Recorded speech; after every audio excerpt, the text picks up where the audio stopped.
আজকাল আমাদের সমাজে রেপ খুবই সাধারণ একটা শব্দ। প্রতিদিনই কোথাও না কোথাও কোনো মেয়েকে রেপ করে মেরে ফেলা হচ্ছে। যদি ভাগ্যক্রমে কেউ বেঁচেও যায়, তাদের জীবনে নেমে আসে গভীর অন্ধকার। কেউ লজ্জা আর অপমানের ভয়ে রেপ হওয়ার কথা লুকিয়ে রাখে, আর যারাই সাহস করে সামনে আসে তাদের কপালে জোটে অপমান, ধিক্কার, চরম লাঞ্ছনা। সবাই তখন সেই মেয়েটির চরিত্রের দিকেই আঙুল তোলে। মেয়েটি ঠিক সময়ে বাড়ি ফেরে কিনা, কেমন পোশাক পরে, তার বন্ধুবান্ধব কারা, সে এক্সট্রোভার্ট নাকি ইন্ট্রোভার্ট, এইসব নিয়েই কাটাছেঁড়া শুরু হয়ে যায়।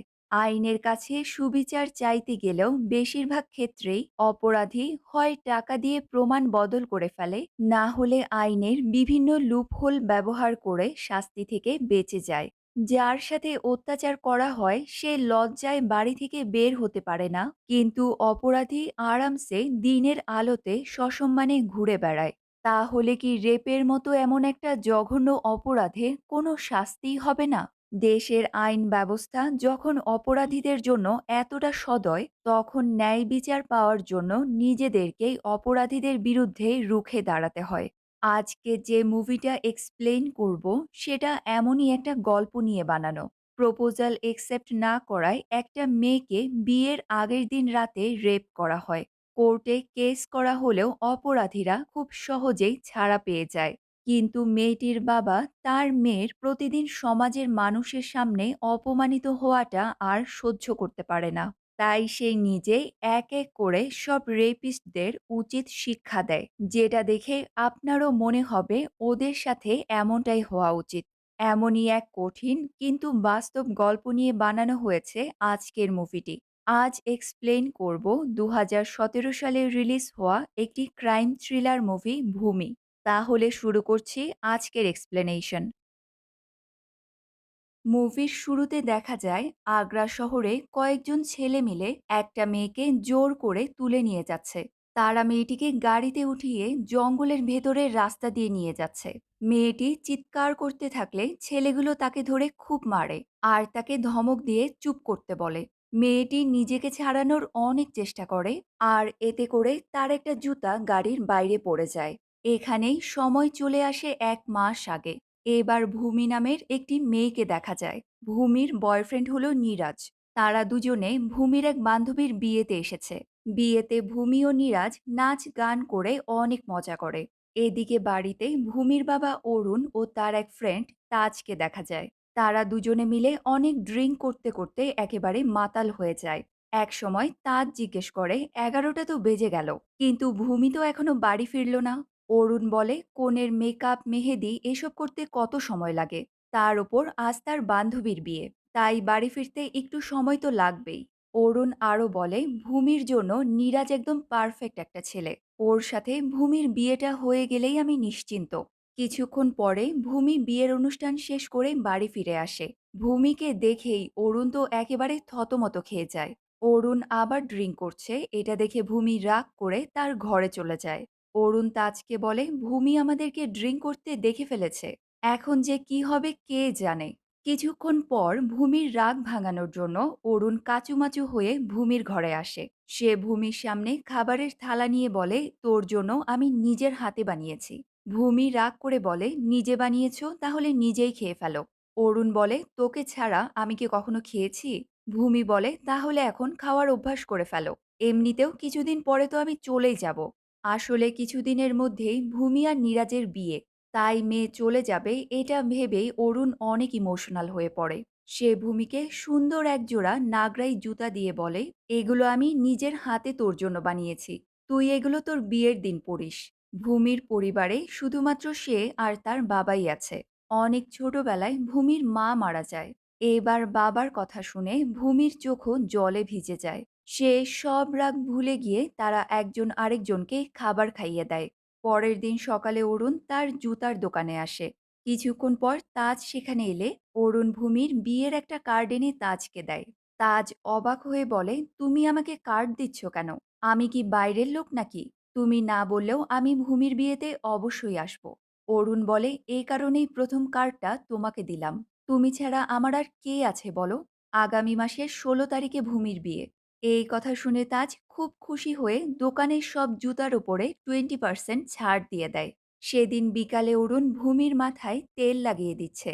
তারা দুজনে মিলে ভূমির বিয়ের জন্য অনেক প্ল্যানিং করে। পরের দিন জিতু নামের একটা ছেলে ভূমিকে বাড়ি থেকে পিক আপ করতে আসে। জিতু ভূমিদের পাশের বাড়িতে থাকে আর সে ভূমিকে দিদি বলে ডাকে। ভূমি ও জিতুকে তার নিজের ছোট ভাইয়ের মতোই দেখে। কোথাও যেতে দেরি হলে বা দূরে কোথাও যাওয়ার হলে ভূমি সব সময় জিতুকেই সাথে নিয়ে যায়। এদিকে দেখা যায় অরুণ বিয়ের কার্ড দেওয়ার জন্য একটা মিষ্টির দোকানে এসেছে। সেই মিষ্টির দোকানের মালিকের ছেলে হলো বিশাল। সে অনেকদিন ধরেই মনে মনে ভূমিকে ভালোবাসে। তাই ভূমির বিয়ের কার্ড দেখে বিশালের মন অনেক খারাপ হয়ে যায়। সে একবার ভূমিকে প্রপোজও করেছিল, কিন্তু ভূমি তো অনেক আগে থেকেই নীরাজকে ভালোবাসে। তাই সে বিশালের প্রপোজালে না করে দেয়। এবার ভূমিও দোকানে এলে বিশালের মা ভূমিকে বলে, তোমার কোনো ভালো বান্ধবী থাকলে আমার বিশালের জন্যও একটা মেয়ে দেখো না। এই কথা শুনে জিতু বিশালকে খোঁচা দিয়ে বলে, এবার তাহলে তুমি কান্নার প্র্যাকটিস শুরু করে দাও। বিশাল জিজ্ঞেস করে, কান্নার প্র্যাকটিস মানে? জিতু বলে, একতরফা ভালোবাসার মানুষদের ভাগ্যে তো কান্নাই লেখা থাকে। এসব বলে জিতু চলে গেলে বিশাল দেখে ভূমি একটা মিষ্টির অর্ধেক খেয়ে বাকি অর্ধেকটা ফেলে রেখে গেছে। বিশাল আশেপাশে তাকিয়ে দেখে তাকে কেউ দেখছে কিনা। এরপর সে ভূমির অর্ধেক খাওয়া মিষ্টিটা নিজেই খেয়ে ফেলে। এর কিছুদিন পরেই অনেক ধুমধাম করে ভূমি ও নীরাজের এঙ্গেজমেন্ট হয়ে যায়। সেখানে উপস্থিত সবাই নবদম্পতিকে অনেক শুভেচ্ছা জানায়। তবে এসব দেখে বিশাল এক কোনায় খুব মন খারাপ করে বসে থাকে। এবার দেখা যায় বিশাল ধাউলি নামের একজন গ্যাংস্টারের কাছে এসেছে। ধাউলি তার দলের লোকেদের সাথে একটা গেম খেলছে যার নাম হলো হাইড অ্যান্ড সিক। তারা প্রথমে একটা মেয়েকে তুলে আনে আর তাকে কোথাও লুকাতে বলে। এরপর ধাউলির লোকেরা সবাই মিলে মেয়েটিকে খুঁজতে শুরু করে। যে মেয়েটিকে খুঁজে আনতে পারবে সেই মেয়েটির সাথে রাত কাটাবে। এটা দেখেই বোঝা যায় আসলে ধাউলি মেয়েদেরকে কতটা নিচু চোখে দেখে। বিশাল ধাওলিকে বলে, ভাই ভূমির তো বিয়ে হয়ে যাচ্ছে। আমি ওকে প্রপোজও করেছিলাম, কিন্তু সে আমাকে না করে দিয়েছে। এই কথা শুনে পাশেই থাকা গুলাল নামের একজন লোক বলে, ধাওলি, ও যদি তোমার মাসির ছেলে না হতো তাহলে ওর আমাদের আড্ডায় আসাই আমি বন্ধ করে দিতাম। ওর মতো একটা ভীতু ছেলে কি করে তোমার ভাই হতে পারে? ধাওলি বিশালকে বলে, ওকে গিয়ে বল তুই ধাওলির ভাই। প্রথমে ভালো করে বলবি। এর পরেও যদি না মানে তাহলে আমরা তো আছি। এর পরের দিন থেকেই দেখা যায় ভূমিদের বাড়িতেই বিয়ের প্রস্তুতি শুরু হয়ে গেছে। তাদের বিয়ের আর মাত্র 2 দিন বাকি। তাই ভূমি অরুণ, তাজ ও বাকি সবাইকে ডেকে এনে ডান্স প্র্যাকটিস করাতে থাকে। সেখানে জিতুও ফোন দিয়ে সবকিছু রেকর্ড করছে আর নিজেও ডান্স করছে। তখনই বিশাল বেশ খুশি খুশি ভাব নিয়ে সেখানে আসে। সে ভূমিকে ডেকে তাকে একটা লাল গোলাপ দেয়। ভূমিও সবার সামনে আর কিছু না বলে গোলাপটা নেয়। এরপরেই বিশাল আবার ভূমিকে প্রপোজ করে। এটা শুনে ভূমি রেগে গিয়ে বিশালকে নিয়ে বাড়ির বাইরে চলে আসে। সে বিশালকে বোঝানোর চেষ্টা করে সে কোনোদিনই বিশালকে ভালোই বাসেনি। সে সবসময় শুধুমাত্র নীরাজকেই ভালোবেসেছে। 2 দিন পরে তার নীরাজের সাথে বিয়ে। তাই বিশাল যেন এটা নিয়ে আর কোনো সিন ক্রিয়েট না করে। কিন্তু বিশাল বারবার ভূমিকে বিয়ে করার কথা বললে এবার ভূমি তো খুব রেগে যায়। বিশাল জোর করে ভূমির হাত ধরার চেষ্টা করলে ভূমি তাকে খুব জোরে একটা চড় মারে আর সেখান থেকে চলে যেতে বলে। এই ঘটনায় বিশালের তো একেবারে ইগো হার্ট হয়ে যায়। সেদিন রাতে ভূমি ও অরুণ একসাথে বসে গল্প করতে করতে অনেক ইমোশনাল হয়ে পড়ে। কারণ আর মাত্র 2 দিন পরে ভূমির বিয়ে হয়ে যাবে আর সে তার বাবাকে ছেড়ে চলে যাবে। অরুণ তার কষ্টটা ভূমিকে বুঝতে না দিয়ে পরম যত্নে তাকে বুকে জড়িয়ে ধরে। পরের দিন ভূমি তার এক বান্ধবীকে হেল্প করার জন্য তার দোকানে যায়। বাড়ি ফিরতে দেরি হয়ে যাবে তাই ভূমি জিতুকেও তার সাথে করে নিয়ে এসেছে। কিছুক্ষণ পর সে নীরাজকে কল করে তার সাথে রাগারাগি করতে থাকে। কারণ ভূমি আজ নীরাজকে তার সাথে দেখা করতে আসতে বলেছিল। তবে নীরাজ বলে, কালকে তো আমাদের বিয়ে, বাড়িতে এত কাজ ফেলে রেখে আমি কিভাবে যাব? ভূমি বলে, কাল বিয়ের পর থেকে আমরা হাজব্যান্ড ওয়াইফ হয়ে যাব। তাই আমি আজ বয়ফ্রেন্ড হিসেবে তোমার সাথে শেষ দেখা করতে চেয়েছিলাম। কিন্তু নীরাজ আসতে না পারায় ভূমি রাগ করে তার কলটাই কেটে দেয়। সেদিন রাতে ভূমি জিতুর সাথে বাড়ি ফিরছে। একটা জায়গায় এসে জিতু হঠাৎই গাড়ি থামিয়ে দেয়। সে ভূমিকে বলে, তুমি এখানে একটু দাঁড়াও দিদি, আমি বাথরুম করে আসি। এটা বলে জিতু চলে যায় আর ভূমি সেখানে একাই দাঁড়িয়ে থাকে। কিছুক্ষণ পরে জিতু ফিরে এসে দেখে ভূমি তো সেখানে নেই। সে আশেপাশে খুঁজেও ভূমিকে আর কোথাও দেখতে পায় না। এরপরেই দেখা যায় ভূমি একটা মুভি থিয়েটারে ফ্লোরে পড়ে আছে। সেখানে ভূমির সামনে বিশালও দাঁড়িয়েছিল। বিশাল ভূমিকে বলে সে তো তাকে সবসময় সত্যিকারের ভালোবেসেছিল, কিন্তু ভূমি তার কথা না ভেবেই নীরাজকে বিয়ে করছে। তাই সে আজ ভূমিকে নিজের বানিয়েই ছাড়বে। এবার বিশাল ভূমিকে সেখানেই রেপ করে। বিশালের পর সেখানে ধাওলি আর গুলাল আসে। ততক্ষণে ভূমি অজ্ঞান হয়ে যায়, তাই সে ধাওলি আর গুলালের চেহারা দেখতে পায়নি। এবার ধাওলি আর গুলালও এক এক করে ভূমিকে রেপ করে। এরপর তারা ভূমিকে সেখানে ফেলে রেখেই চলে যায়। অনেক সময় পর ভূমির জ্ঞান ফিরে আসে। সে বুঝতে পারছে এতক্ষণ তার সাথে কি কি হয়েছে। এদিকে বাড়িতে তখন খুব জোরে সোরে ভূমির বিয়ের প্রস্তুতি চলছিল। ভূমি অনেক কষ্টে টলতে টলতে বাড়ি ফিরে আসে। ভূমিকে এভাবে আসতে দেখে তাজের স্ত্রীর কিছু একটা সন্দেহ হয়।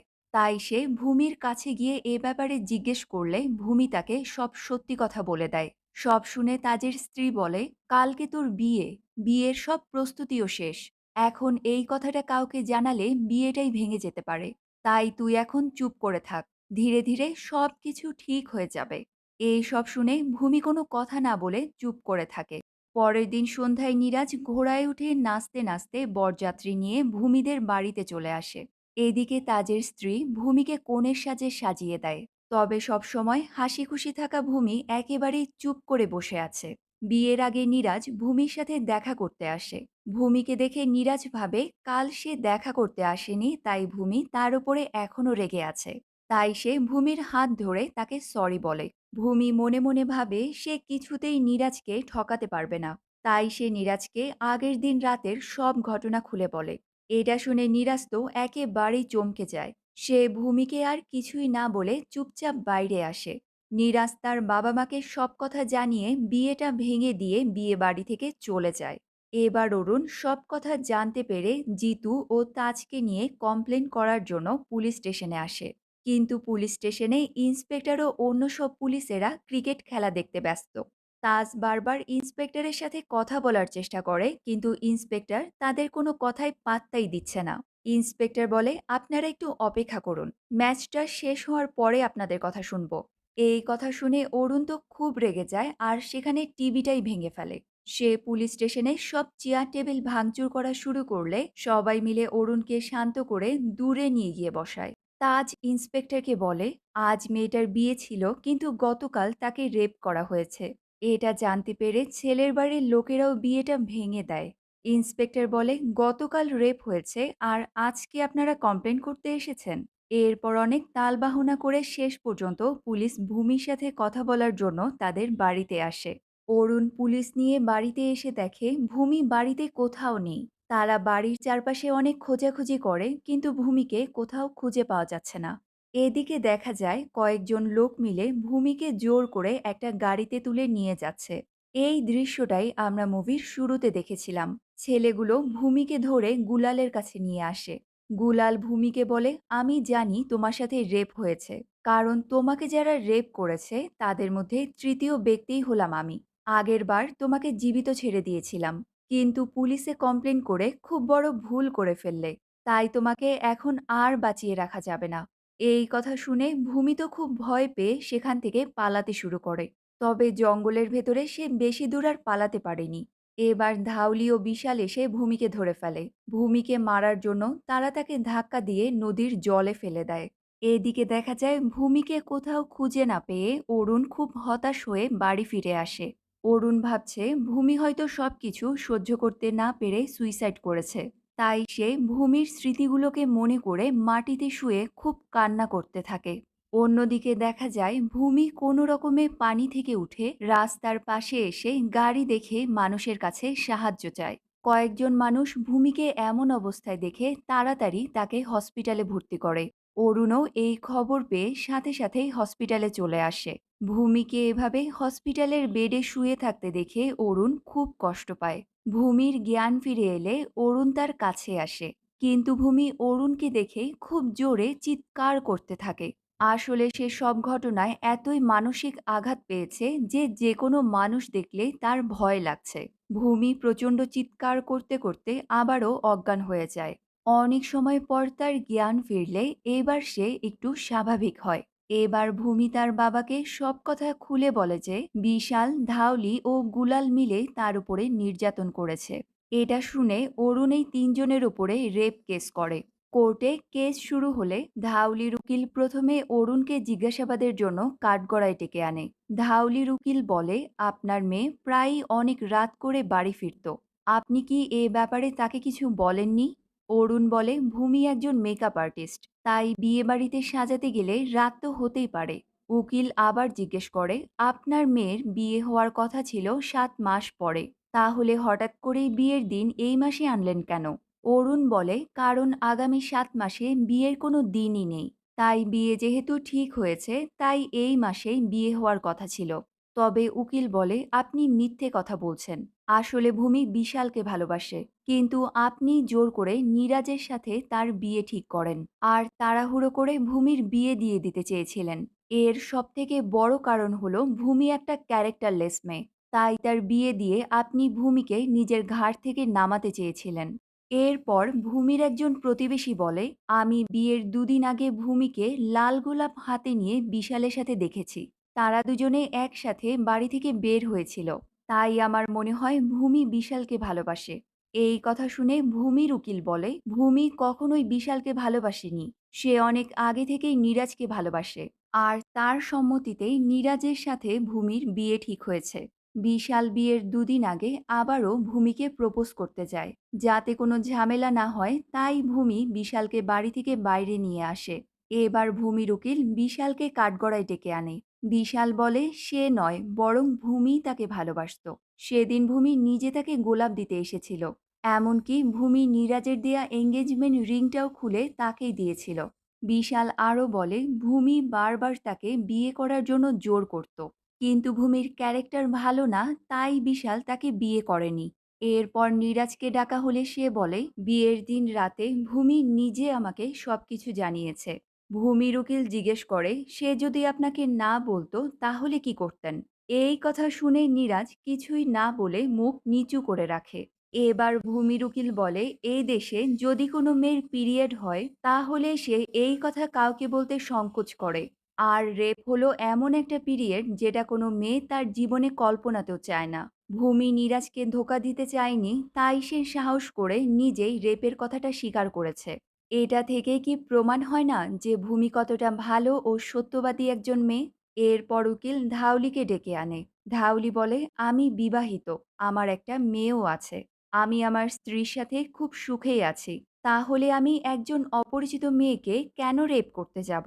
উকিল জিজ্ঞেস করে, ভূমিকে যেখানে নির্যাতন করা হয়েছিল সেই থিয়েটারটা তো আপনারই, তাই না? ধাউলি বলে, হ্যাঁ, থিয়েটারটা আমার। কিন্তু তার মানে তো এই না যে আমিই রেপ করেছি। এভাবেই সবাইকে জিজ্ঞাসাবাদ করতে করতে অনেক দিন পার হয়ে যায়, কিন্তু এই কেসের কোনো সুরাহাই হচ্ছে না। ভূমির উকিল জাজকে বলে, এতদিন ধরে আমি যেসব প্রমাণ দিয়েছি তাতে এটাই প্রমাণ হয় যে এই 3 জন মিলেই ভূমির রেপ করেছে। কিন্তু ধাউলির উকিল একটা ফেক মেডিকেল রিপোর্ট দেখিয়ে বলে, মেডিকেল চেক আপ করে দেখা যাচ্ছে ভূমির কোনো রেপই হয়নি। ভূমি ইচ্ছে করে এই 3 জনকে ফাঁসানোর জন্যই রেপের নাটক সাজিয়েছে। উকিল এবার ভূমিকে কাঠগড়ায় ডেকে জিজ্ঞেস করে, শুনেছি তুমি মেকআপের সাথে ওয়েডিং প্ল্যানিংও করো, তাই না? তার মানে রেপের প্ল্যানিংটাও তুমি ভালোই করেছো। এবার তাহলে সবাইকে এটাও জানিয়ে দাও যে তুমি রেপের প্ল্যানিংটা কেন করেছো। এই রকম প্রশ্ন শুনে ভূমি একেবারে ঘাবড়ে যায়। উকিল বলে, কারণটা তাহলে আমিই বলছি। তুমি এমনটা এই কারণেই করেছো কারণ বিশাল তোমাকে বিয়ে করতে রাজি হয়নি। এই রিজেকশনটা তোমার সহ্য হয়নি, তাই তুমি বুদ্ধি করে বিশালের ওপরে রেপের অভিযোগ করে বসলে। এর পরেও যখন কোনো কাজ হলো না, তখন তুমি সুইসাইড করার নাটক করলে। ধাউলি যেহেতু বিশালের ভাই আর সে তোমাকে সুইসাইড করা থেকে আটকাতে গিয়েছিল, তাই তুমি ধাউলির ওপরেও অভিযোগ করলে যে সে তোমাকে রেপ করেছে। বাহ! খুব সুন্দর গল্প বানাতে পারো তুমি। এরপর উকিল ভূমিকে জিজ্ঞেস করে, রেপ হওয়ার আগে সে ভার্জিন ছিল কিনা? সবার আগে তাকে কে রেপ করেছে? রেপের সময় তাকে কোথায় কোথায় টাচ করা হয়েছে? কত সময় ধরে তাকে রেপ করা হয়েছে, সে এসব টাকার জন্য নাকি মজা করার জন্য করে, এমনই আরো অনেক খারাপ খারাপ প্রশ্ন। এবার এই সব শুনে অরুণ আর কিছুতেই নিজেকে আটকে রাখতে পারে না। সে উঠে এসে ধাউলির উকিলকে থামিয়ে দিয়ে বলে, আপনি বারবার আমার মেয়েকে ক্যারেক্টারলেস বলছেন, কারণ সে কাজের জন্য রাত করে বাড়ি ফিরত। আপনি উকিল হওয়ার আগে নিজেও তো একজন মেয়ে, আর বাড়ির বাইরে এসে কাজ করেন। তাহলে যেসব মেয়েরা বাড়ির বাইরে গিয়ে কাজ করে তারা সবাই কি ক্যারেক্টারলেস? জাজ অরুণকে বলে, আপনি কিছু বলতে চাইলে কাঠগড়ায় এসে বলুন। অরুণ বলে, সাক্ষী দিতে হলে কাঠগড়ায় দাঁড়াতে হয়, কিন্তু একজন বাবা পৃথিবীর যে কোনো জায়গায় দাঁড়িয়ে তার মেয়ের জন্য কথা বলতে পারে। এবার অরুণ ভূমির কাছে গিয়ে বলে, চল আমরা এখান থেকে চলে যাই। এটা শুনে জাজ বলে, আপনি এভাবে কোর্টকে অপমান করে যেতে পারেন না। অরুণ বলে, আপনার সামনে আমার মেয়েকে এত বাজে বাজে কথা বলা হলো, এটা কি আমার মেয়ের অপমান হয়নি? রেপ হওয়ার আগে সে ভার্জিন ছিল কিনা, এর সাথে এই কেসের কি সম্পর্ক? সে যদি ভার্জিন না হয় তাহলে কি তার রেপ হবে না? কে সবার আগে রেপ করেছে তাতে কি আসে যায়? এই ম্যাডাম বলছেন আমার মেয়ে ক্যারেক্টারলেস, তাই তাকে কোথায় কোথায় টাচ করা হয়েছে তাতে আর কি আসে যায়, তাই না? ক্যারেক্টারলেস হলেই যে কেউ এসে তাকে টাচ করতে পারে। আমি কোর্টে এসেছিলাম আমার মেয়ের জন্য ন্যায় বিচার চাইতে। কিন্তু এখানে এসে তো ভরা সভায় তার আবারও রেপ হয়ে গেল। অরুণ বুঝতে পারে কোর্ট, আইন, পুলিশ, জাজ কেউই তাকে ন্যায় বিচার দিতে পারবে না। তাই সে ভূমিকে সাথে নিয়ে বিশাল ধাউলি ও গুলালের কাছে হাত জোর করে ক্ষমা চায়। এরপর অরুণ ভূমির দিকে তাকিয়ে তার কাছেও ক্ষমা চায়, কারণ সে বাবা হয়েও ভূমিকে ন্যায় বিচার দিতে পারল না। এবার কোর্ট থেকে কেসটা তুলে নিয়ে বাবা মেয়ে দুজনে বাড়ি ফিরে আসে। তবে তাদের স্বাভাবিক জীবন একেবারে বিপর্যস্ত হয়ে যায়। ভূমি সবসময় মনমরা হয়ে চুপ করে বাড়িতেই বসে থাকে। এদিকে অরুণ দোকানে গেলেও কোনো কাজের প্রতি তার খেয়াল থাকে না। সে সবসময় ভূমির এই ব্যাপারটা নিয়ে চিন্তা করে আর লুকিয়ে লুকিয়ে কাঁদে। এভাবেই দেখতে দেখতে 2 মাস পার হয়ে যায়। একদিন ভূমি তার বাবাকে কাঁদতে দেখে তার কাছে এসে চোখের জল মুছিয়ে দেয়। সে বলে, আমি আবার নতুন করে বাঁচার চেষ্টা করছি। তাহলে তুমি কেন এত কাঁদছো? আমরা আইনের সাহায্যে দোষীদের শাস্তি দিতে চেয়েছিলাম, কিন্তু তাতে কোনো লাভ হয়নি। আমরা যেমন আইনকে বদলাতে পারবো না, তেমনি মানুষের স্বভাবও বদলাবে না। কিন্তু আমি মনকে সান্ত্বনা দিয়ে বেঁচে থাকতে পারবো। তাই তুমি এভাবে আর মন খারাপ করে থেকো না। তোমাকে এভাবে দেখলে আমার একদমই ভালো লাগে না বাবা। চলো আমরা সবকিছু ভুলে আবার নতুন করে জীবন শুরু করি। পরের দিন সকালে ভূমি রেডি হয়ে আবার কাজে যাওয়ার জন্য বের হয়। কিন্তু সে বাইরে বের হতেই দেখে পাড়ার লোকেরা বাড়ির সামনের একটা দেয়ালে লিখে রেখেছে, ভূমির জন্য এই পাড়ার সম্মান নষ্ট হচ্ছে। এটা দেখেই ভূমি ওড়না দিয়ে লেখাটা মোছার অনেক চেষ্টা করে, কিন্তু লেখাটা কোনোভাবেই মুছতে পারছে না। তখনই দেখা যায় নীরাজ সেখানে এসেছে। নীরাজ ভূমির কাছে এসে তার ব্যবহারের জন্য সরি বলে। কিন্তু ভূমি বলে, আমি তো বিশ্বাস করে তোমাকে সব সত্যিটা বলেছিলাম, তবে তুমি সবাইকে সেটা জানিয়ে দিলে। নীরাজ তাকে বোঝানোর অনেক চেষ্টা করে, কিন্তু ভূমি নীরাজের আর কোনো কথাই শোনে না। তাই নীরাজ মাথা নিচু করে সেখান থেকে চলে যায়। ভূমি আবারও দেয়ালের লিখাটা মোছার চেষ্টা করছে। এবার অরুণ এসে ভূমির এমন অবস্থা দেখে অনেক কষ্ট পায়। ভূমি সেই দেয়ালের সামনে বসে কাঁদতে কাঁদতে অরুণকে বলে, মানুষ কখনোই আমাদের এই ব্যাপারটা ভুলতে দেবে না বাবা। ততক্ষণে পাড়ার সব মানুষ সেখানে এসে জমা হয়েছে। অরুণ সবার দিকে কঠিন এক দৃষ্টিতে তাকায়, তবে কাউকে কিছু না বলেই ভূমিকে নিয়ে বাড়ির ভেতরে চলে যায়। পরের দিন জিতুর বোন বিশালের মা ও ধাওলির স্ত্রী ভূমিদের বাড়িতে আসে। জিতুর বোন ভূমিকে জিতুর ফোনটা দিয়ে একটা ভিডিও দেখায়। সেই ভিডিওতে দেখা যায় জিতু ভূমির রেপ হওয়ার সময় সবকিছু ফোন দিয়ে রেকর্ড করেছে। ভিডিওতে পরিষ্কার দেখা যাচ্ছে বিশাল ধাওলি ও গুলাল এক এক করে ভূমিকে রেপ করেছে। তবে জিতু সবকিছু দেখেও হাসতে হাসতে ভিডিও করছিল। তারা তিনজন চলে গেলে এবার সুযোগ পেয়ে জিতুও ভূমিকে রেপ করে। এটা দেখে ভূমি যেন নিজের চোখকে বিশ্বাসই করতে পারছে না, কারণ জিতুকে সে তার ছোট ভাই মনে করত, আর জিতুও সবসময় তাকে দিদি বলে ডেকেছে। জিতুর বোন কাঁদতে কাঁদতে বলে, তোমার কাছে ক্ষমা চাওয়ার কোনো মুখ নেই আমার দিদি।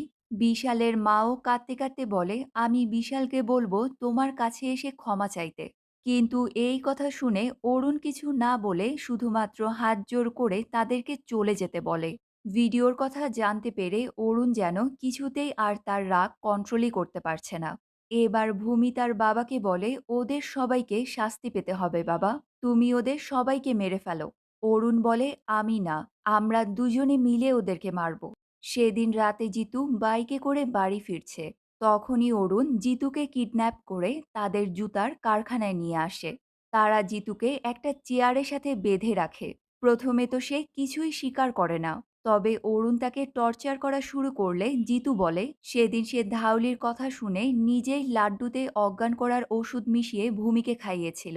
সে ইচ্ছে করে রাস্তায় বাইক থামায় যাতে ধাউলি ভূমিকে কিডন্যাপ করতে পারে। এমনকি অরুণ যখন পুলিশ স্টেশনে কমপ্লেন করতে যায় তখন জিতুই ধাউলিকে কল করে খবর দিয়েছিল। সবকিছু শুনে অরুণ বলে, তোকে মারতে আমার 1 সেকেন্ডও লাগবে না, কিন্তু আমি তোকে এত সহজে মারব না।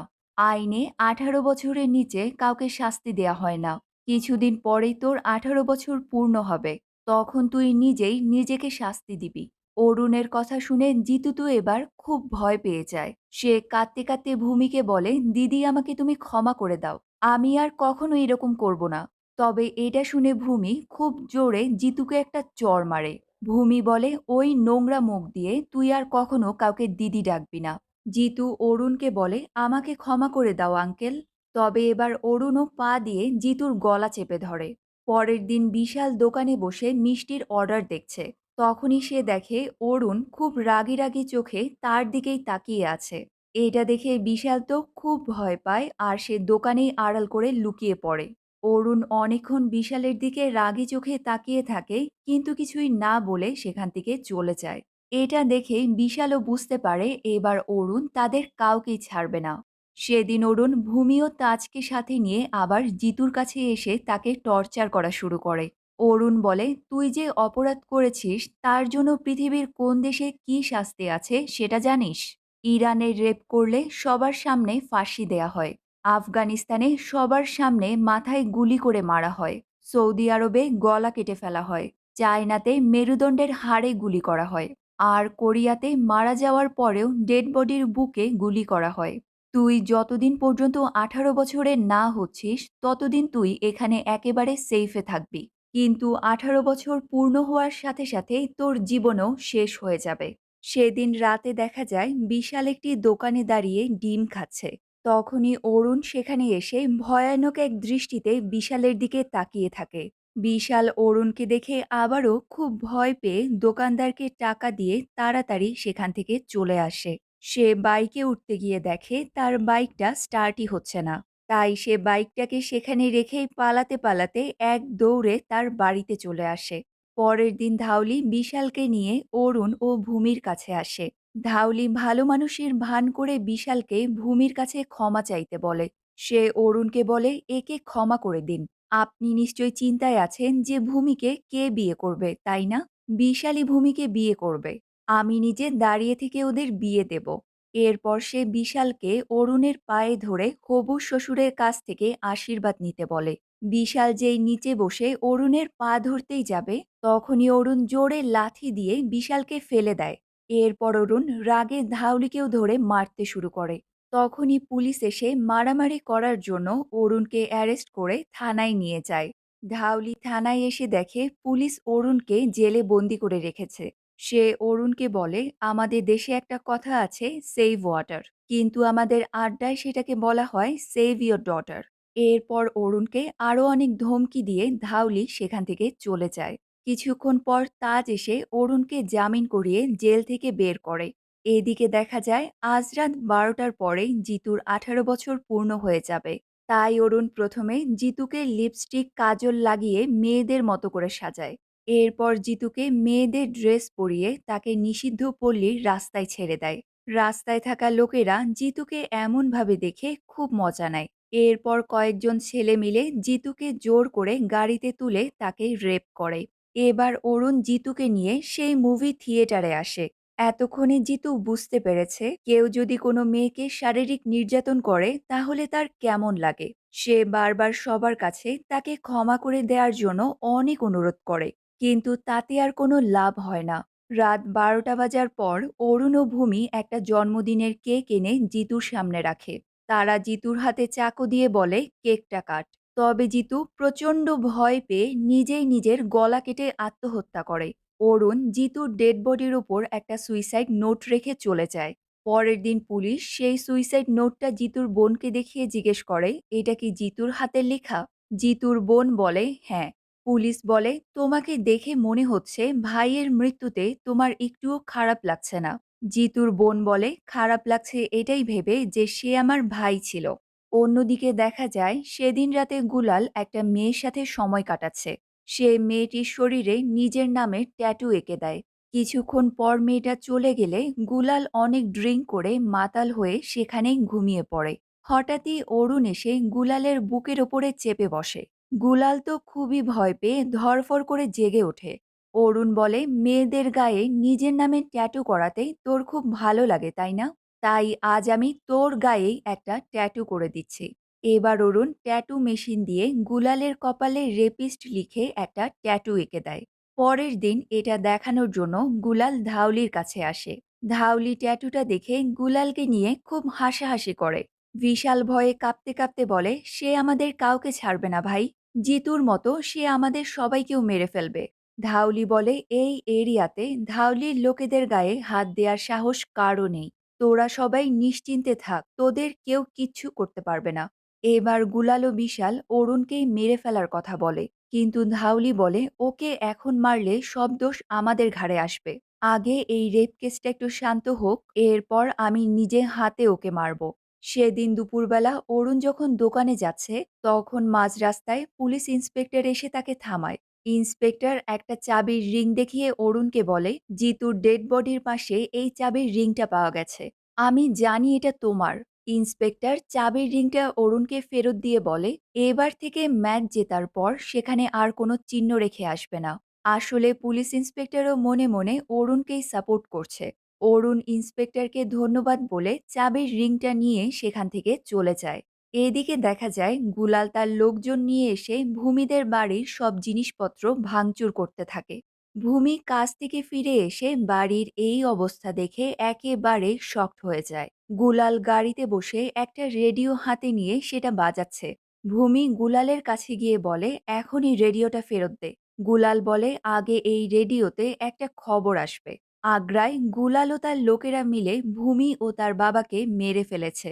এটা বলেই গুলাল এক আছাড় দিয়ে রেডিওটা ভেঙে ফেলে।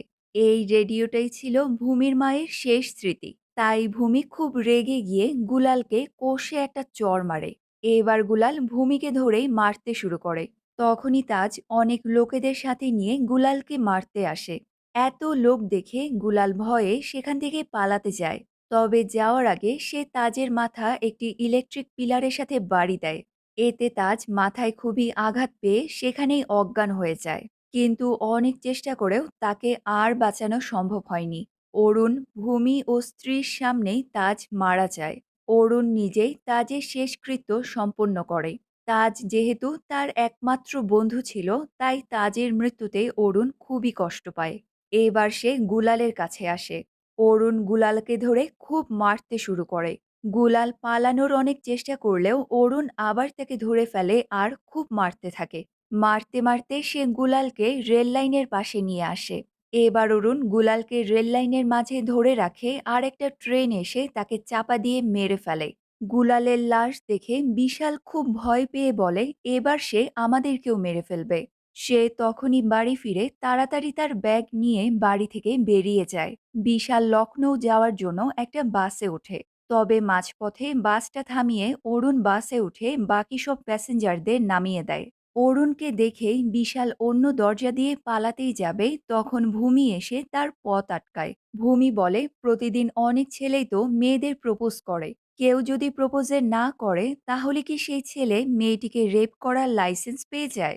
বিশাল কাঁদতে কাঁদতে হাত জোর করে তাদের কাছে ক্ষমা চায়। কিন্তু অরুণ বিশালকে বাসের সিটে শুইয়ে তাকে খুব মারতে শুরু করে। অরুণ বিশালের হাতে একটা বড় চাকু দিয়ে তার পুরুষাঙ্গটা কেটে ফেলতে বলে। বিশাল প্রথমে অনেক আকুতি মিনতি করে, কিন্তু কোনো লাভ না হওয়ায় সে নিজের হাতে তার পুরুষাঙ্গটা কেটে ফেলে। বাস আবার আগ্রায় ফিরে আসার সময় ধাউলি ও তার গুন্ডারা মিলে বাসকে রাস্তায় থামিয়ে দেয়। ততক্ষণে অরুণ বিশালকে মেরে তার ডেড বডিটা ধাউলির সামনে ফেলে দেয়। ধাউলি বলে তাকে মেরে ফেলে ভালোই করেছো। সে মৃত্যুকে অনেক ভয় পেত, আর যে মৃত্যুকে ভয় পায় তার বেঁচে থাকার কোনো অধিকার নেই। এরপর সে ভূমির দিকে তাকিয়ে বলে, তোমার মেয়েকেও সাথে এনে ভালোই করেছ। এবার তোমার সামনেই আবারও তোমার মেয়েকে আমরা রেপ করব। অরুণ বলে, সাহস থাকলে আমার মেয়ের গায়ে হাত লাগিয়ে দেখা। ধাউলি ইশারা করলে তার লোকেরা এক এক করে অরুণকে মারতে আসে, কিন্তু উল্টো অরুণ তাদের মেরে একেবারে মাটিতে শুইয়ে দেয়। তবে ধাউলি এসে অরুণের পেটে একটা রড ঢুকিয়ে দেয়। এবার ভূমি সবাইকে আটকাতে গেলে ধাউলির লোকেরা ভূমির 2 হাত চেপে ধরে, আর তার সামনেই অরুণকে মারতে শুরু করে। প্রচণ্ড মার খেয়ে অরুণ আর মাটি থেকে উঠতে পারছে না। এবার ধাউলি ভূমির ওড়না টেনে সেটা অরুণের সামনে নিয়ে ফেলে। এটা দেখে অরুণ খুব রেগে গিয়ে আবারও মাটি থেকে উঠে দাঁড়ায়। সে ধাউলির সব লোকেদের এক এক করে প্রাণে মেরে ফেলে। অরুণ সেই রডটা দিয়ে ধাউলির পায়ে খুব জোরে বাড়ি দেয়। তার সব গুন্ডারা মারা গেছে দেখে এবার ধাউলি ভয় পেয়ে সেখান থেকে পালাতে শুরু করে। তবে অরুণ ধাউলিকে ধরে ফেলে, আর তাদের দুজনের মধ্যে হাতাহাতি শুরু হয়। এদিকে ভূমি মাটিতে একটা চাকু পড়ে থাকতে দেখে সেটা তার হাতে তুলে নেয়। সুযোগ পেয়ে ধাউলি আবার সেখান থেকে পালাতে শুরু করে। সেই জায়গার পাশে দিয়েই অনেকজন মহিলা তাদের উৎসব পালন করার জন্য যাচ্ছে। ধাউলি প্রাণে বাঁচার জন্য সেই সব মহিলাদের ভিড়ে ঢুকে পড়ে। তবে অরুণ এখানেও তার পিছু ছাড়ে না। তাই ধাউলি দৌড়তে দৌড়তে একটা জলাশয়ের পাশে এসে থেমে যায়। অরুণও তার পিছু পিছু পৌঁছে গেলে ধাউলি তাকে বলে, তুমি ওখানেই থেমে যাও। অরুণ বলে, আজ যদি আমি থেমে যাই তাহলে তোর মতো রেপিস্টরা আর কোনোদিনও থামবে না। ধাউলি এবার বারবার অরুণের কাছে ক্ষমা চাইতে থাকে, কিন্তু অরুণ ধাউলির কাছে এসে তাকে মারতে মারতে তার দুটো হাত ভেঙে ফেলে। অরুণ বলে, আমার কাছে না, তুই ভূমির কাছে ক্ষমা চা। ভূমি বলে, শুধু আমার কাছে না, তুই এখানে থাকা সব মহিলাদের কাছে ক্ষমা চা। এতক্ষণ অরুণ ধাউলির চুল ধরে তাকে জলাশয়ের কিনারায় আটকে রেখেছিল। ভূমি সেই চাকুটা দিয়ে ধাউলির চুল কেটে দেয়, আর সে একেবারে জলাশয়ের পানিতে গিয়ে পড়ে। ভূমি বলে, মেয়েদের ওড়নায় হাত দেওয়ার তোর অনেক শখ, তাই না? তাই আজ এই ওড়না দিয়েই তোর মৃত্যু হবে। এটা বলেই ভূমি তার ওড়নাটা খুলে জলাশয়ের পানিতে ফেলে দেয়। এরপর সেখানে উপস্থিত মহিলারাও এক এক করে তাদের সব ওড়না পানিতে ফেলে। ধাউলি পানি থেকে ওঠার অনেক চেষ্টা করে, কিন্তু এত ওড়নার মধ্যে তার পা পেঁচিয়ে যায় আর সে পানি থেকে আর উঠতেই পারে না। ধাউলি সেখানেই পানিতে ডুবে মারা যায়। এবার অরুণ পরম যত্নে তার মেয়েকে বুকে জড়িয়ে ধরে। ধাউলি মারা যাওয়ার সাথেই ভূমির সব অপরাধীদের বিনাশ হয়েছে। আর এটা দেখিয়েই এই মুভিটাকে এখানেই শেষ করা হয়। তো এটাই ছিল ক্রাইম থ্রিলার মুভি ভূমির কাহিনী। এই মুভিটির কাহিনী এবং আমার এক্সপ্লেনেশনটি আপনাদের কেমন লাগলো সেটা অবশ্যই আমাকে কমেন্ট করে জানাতে ভুলবেন না। ভিডিওটি সম্পূর্ণ ধৈর্য ধরে দেখার জন্য আপনাদের সবাইকে অনেক অনেক ধন্যবাদ।